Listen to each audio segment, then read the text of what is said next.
Let's dive into one of the most haunting maritime mysteries of all time.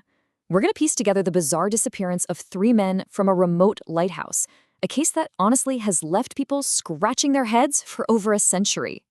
Okay, so picture this. It's the turn of the 20th century, December 1900.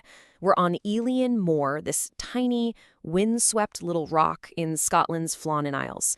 I mean, this place is the definition of isolated, the perfect, eerie setting for a story that just seems to defy all logic. And what this whole thing boils down to is something super simple and frankly terrifying.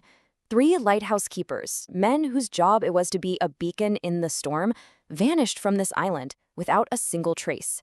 One moment they were there, and the next, gone. So who exactly were these men? Let's get to know the silent guards of Eilean Mòr, the experienced crew trusted with this incredibly important and incredibly lonely job. Yeah, and we're not talking about some rookies here. James Ducott, Thomas Marshall, and Donald MacArthur, these guys were seasoned pros. They knew the sea, they knew its dangers, and they were known for following the rules to the letter. You know, the first clue that something was really wrong wasn't some big dramatic event. It wasn't a scream, it wasn't a warning, it was just silence. A deep, unsettling quiet where there should have been life. So it's December 26th, Boxing Day, and the relief ship, the Hesperus, is approaching the island. It's a routine trip meant to drop off supplies and swap out the crew.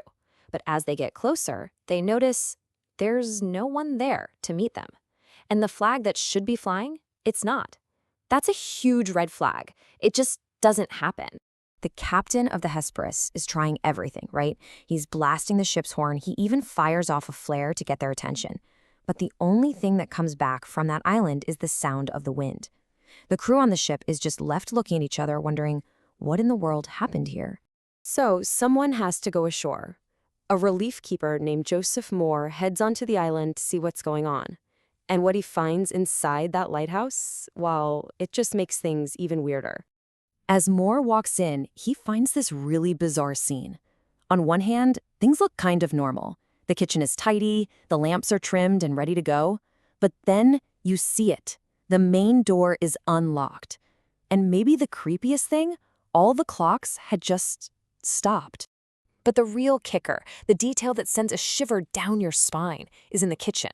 A half-eaten meal of meat and potatoes is just sitting on the table, cold. It's as if the men were in the middle of dinner, were suddenly called away, and just never came back. With the men gone, all anyone had to go on were the clues they left behind. But here's the problem. The clues didn't make any sense. They were a total puzzle, full of contradictions. When they looked at the lighthouse logbook, things got even stranger. The very last entry was way back on December 15th. For a full 11 days after that, before the relief ship ever showed up, nothing, just radio silence. And that final entry, it's just so ominous. It talks about severe winds and a storm unlike any I have seen. But it's that final line that really gets you. God is over all. I mean, what does that even mean? Was it just a simple prayer, or was it something more? But maybe the single biggest clue was found inside the lighthouse. 2 of their heavy-duty, foul-weather oilskin coats were gone, but one, just one, was still hanging on its hook. And this is the part that just breaks your brain, right? Why on earth would one of these experienced men go out into a raging Atlantic storm without his gear? It makes zero sense. It almost feels like something happened so fast, so unexpectedly, that one of them just had to run out the door. And the scene outside, it looked like a giant had torn the place apart. We're talking massive iron railings set deep in concrete, bent and twisted like they were paper clips. A supply box that weighed over a ton was just gone, ripped right off its foundation and washed away. Some incredible force had hit this island.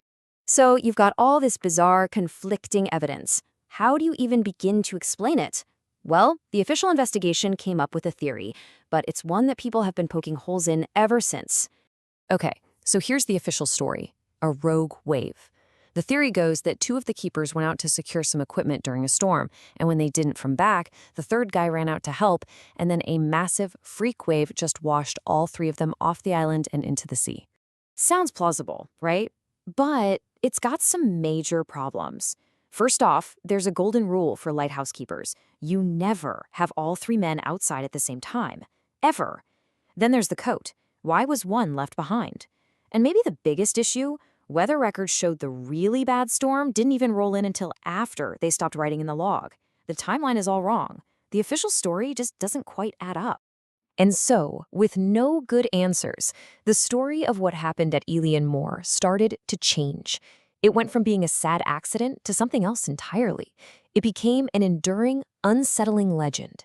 In the end, that's where the case stands. They never found the bodies, not a single one. Officially, the investigation is closed, but it's far from solved. The fate of Ducat, Marshall, and MacArthur remains one of the greatest unsolved mysteries of the sea. But here's the final, chilling part.